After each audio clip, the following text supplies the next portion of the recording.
자, 설레발 좀 그만 치라고 그렇게 이야기해도 말을 안 듣더니 결국 또 이런 사단이 나게 됩니다. 비트코인 어제 잠시 올랐다 떨어지고 있는 그런 상황인데요.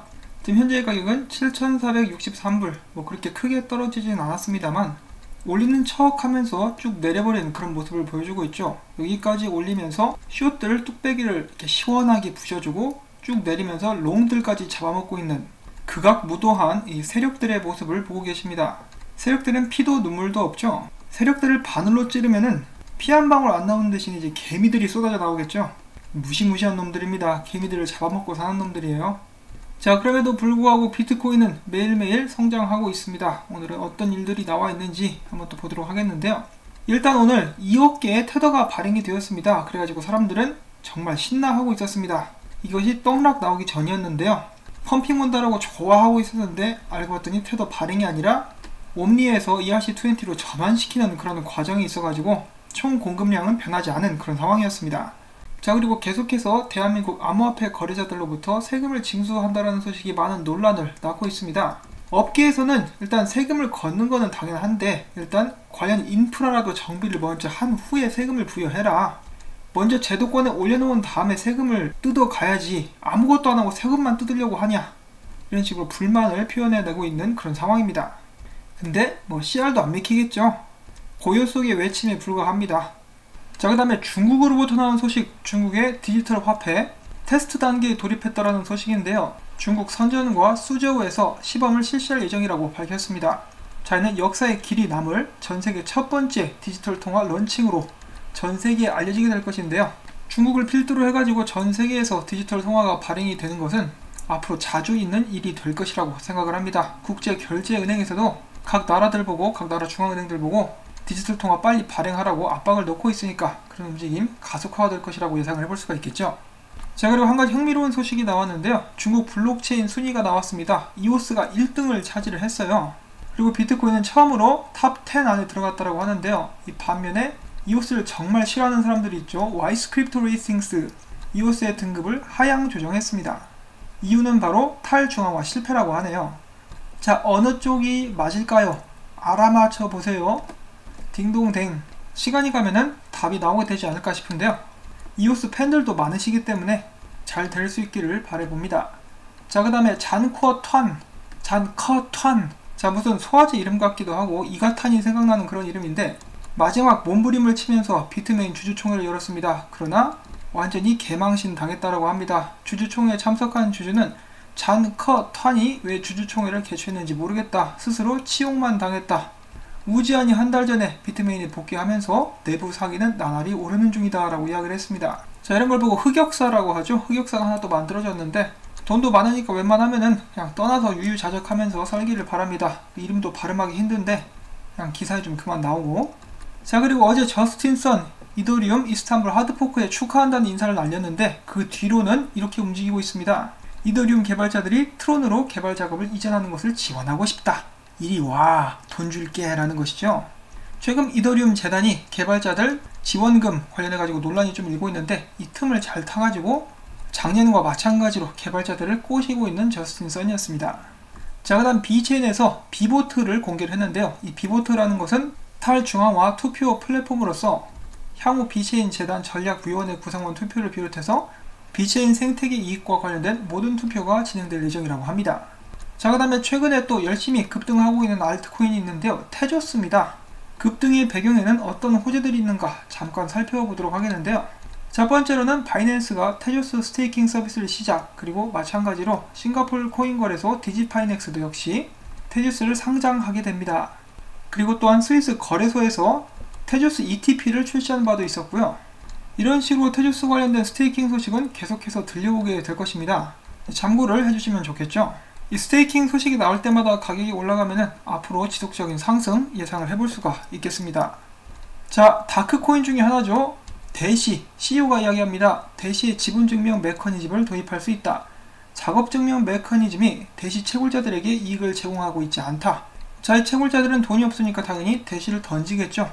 그것 때문에 대시 가격 하락이 심화되고 있기 때문에 덤핑 압력을 완화시키기 위해 채굴 보상 규모를 줄이는 게 최우선 과제다라고 이야기를 합니다. 자, 그러면 결과적으로 나중에는 대시 채굴자들은 직장을 잃게 되겠네요.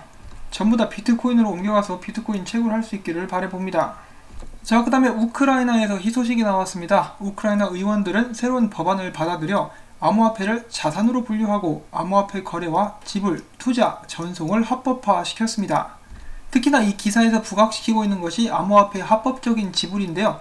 우크라이나 의회는 법적인 테두리 안에서 암호화폐 지불을 대중화시키는 데 주력하고 있다고 그들은 전했습니다. 자, 세금을 거두려면 이 정도는 먼저 해줘야 되는 거 아니겠습니까? 이런 좋은 예를 받아들여가지고 좀 배울 수 있기를 바라보고요. 그 다음에 루마니아에서 악성 코드로 암호화폐를 채굴한 해킹범이 잡혔습니다. 잡혀가지고 징역 20년을 선고받았다고 하네요. 여기서 이거 20년 묻고 더블로 한 40년 가면 좋을 것 같은데 그 정도까지는 안 하려나 봅니다. 자, 그 다음으로 지난 2주간 알트코인들 중에 좋은 성적을 낸 알트코인들을 또 이렇게 한데 모아봤는데요. 보시면은 시총이 그렇게 크지 않은 알트코인들 좋은 성적들을 내주고 있습니다. 매틱과 엔진 정도는 저는 무슨 코인들인지 알겠는데 나머지는 잘 모르겠어요. 자, 그런데 보시면은 성적이 어마어마하죠. 이 코인들로 수익 내신 분들이 있다면은 축하드린다고 말씀을 전해드리고 싶습니다. 자, 다음은 잠시 쉬어가는 코너. 얼마 전에 이 바나나를 벽에다 붙여놓고 1억짜리 예술품이다 라고 한 것을 어떤 남자가 뜯어서 먹어버려가지고 또 화제가 됐었죠. 이 바나나를 벽에다 테이프로 붙여가지고 1억 원을 매긴다. 제가 봤을 땐 좀 정신 나간 사람들이 아닌가 싶은데요. 이것이야말로 진짜 예술이다 라고 저는 말을 하고 싶습니다.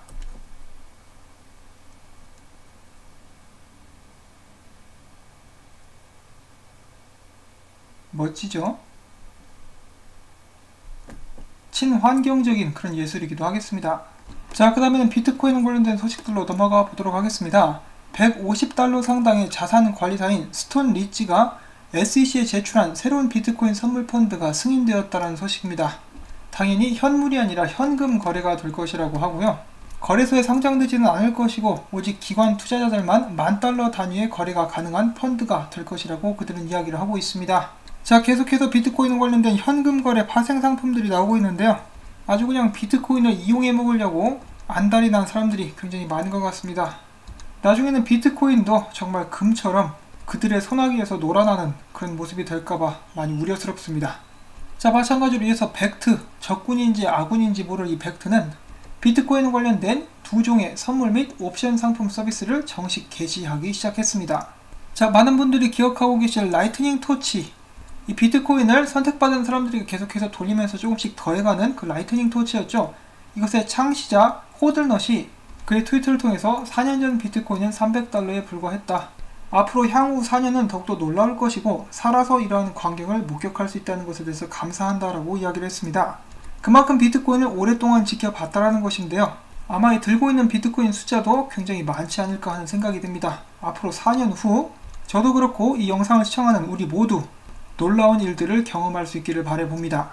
자, 그 다음은 좀 좋은 소식이라고 볼 수가 있겠는데요. 비트코인 지갑 주소수가 2839만 개를 돌파하면서 사상 최고치를 경신했다라는 그런 소식입니다. 물론 이것이 비트코인의 사용자 숫자를 정확하게 짚어내는 것은 아니라고 볼 수가 있겠는데요. 당장 저만 해도 비트코인 주소 한 3-4개는 들고 있습니다. 그래서 아마 중복되는 숫자들이 꽤 많을 것이라고 생각을 해볼 수가 있겠는데 그래도 신기록 경신은 아주 좋은 소식이 아닌가 하고 생각을 해보고 또한 최근에 굉장히 유명한 비즈니스 매체 있지 않습니까? 한국말로 하면은 포브스. 최근 기사를 통해서 비트코인 투자자들이 갑자기 늘어날 수 있다라는 말을 남겼습니다. 그것에 대한 근거로 그레이스케일의 최근 조사에 따르면 미국 투자자 중에 36%가 비트코인을 살 의향이 있다라고 답했기 때문입니다. 살려면 지금 좀 들어왔으면 좋겠네요. 이미 비트코인 신탁 펀드 같은 경우는 밀레니얼 세대로부터 많은 인기를 구가하고 있다고 하죠.